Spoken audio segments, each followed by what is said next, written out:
Let's cut through the noise. I've spent over a decade coaching leaders and professionals from over 14 countries. And here's what nobody tells you. Burnout is not about how hard you work. It's about what your workplace does to your sense of self. You can be the most resilient, passionate, high-achieving person in the room and still lose yourself, bit by bit, in a toxic environment. And today, I'm not just sharing theory.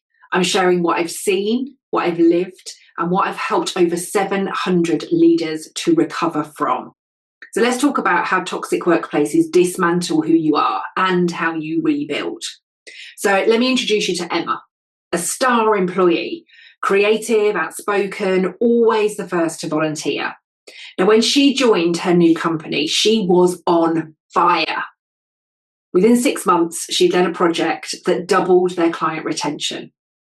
But the cracks had started to show. Her manager started making jokes about her being too intense. In meetings, her ideas began to be ignored and then repeated by someone else and applauded. She was told, "You're just not a team player. You're not a team player if you just don't go along with it." And Emma started doubting herself. She stopped speaking up. And by the end of the year, she was showing up late, camera off, barely contributing. Now, when I first coached her, she said, "I don't know what happened. I used to be so confident, but now I just feel invisible."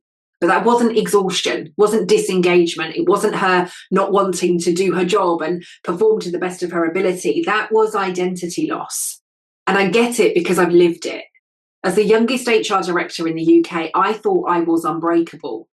But I remember being told, "Kelly, you care too much. You need to be more corporate." And at first, I laughed it off. But actually, the more I tried to fit in, the less of myself I recognised. I'd go home and replay conversations in my head, wondering, did I sound stupid? Should I just agreed? And eventually, I stopped challenging decisions. I stopped speaking up in meetings. I stopped bringing new ideas. And it wasn't long before I wasn't just tired, I was hollowed out, totally numb. And do you know what? Nobody noticed because I was still performing. I was still hitting the targets. I was still getting the job done. I was still showing up every day. I was still outperforming everybody else at my level in the organisation. And that's what toxic workplaces do. They reward the mask, but not the person. There's also David, a client who was the go-to problem solver in his team. He loved the challenge, the pace, the responsibility. But then a new boss arrived and everything changed. Suddenly, nothing was ever good enough. And David started working longer hours, desperate to prove himself. But the more he gave, the less he felt like himself. He told me, "I used to love Mondays, but now I dread them. I feel like a ghost in my own life." And his friends had noticed that he'd stopped laughing. His friends had noticed that he'd stopped going out. His friends had noticed that he'd stopped playing football and that he'd stopped going to the pub and that he'd stopped responding to messages. But that wasn't just stress. That was identity, his identity being chipped away. So let's break down what actually happens. Stage 1 is exhaustion. You start by feeling tired, but it's more than that. You're emotionally, mentally, physically drained, even after rest. Stage 2, this is your loss of confidence. You question every decision. You replay conversations, you second guess your instincts, and you start to believe that you are the problem. Stage 3, this is where we come to silence. You stop contributing. You mute your ideas, your opinions, your personality. And stage 4 is numbness. You're not even anxious anymore. You're just not there. And this isn't just a bad week. It's a systematic dismantling of your identity. So let's talk science. Prolonged stress literally rewires your brain. The amygdala, your threat detector, gets bigger and more reactive. The prefrontal cortex, the part that you know as you, the part of your brain responsible for self-awareness and decision-making, well, that starts to shrink. And your nervous system, that stays stuck in survival mode.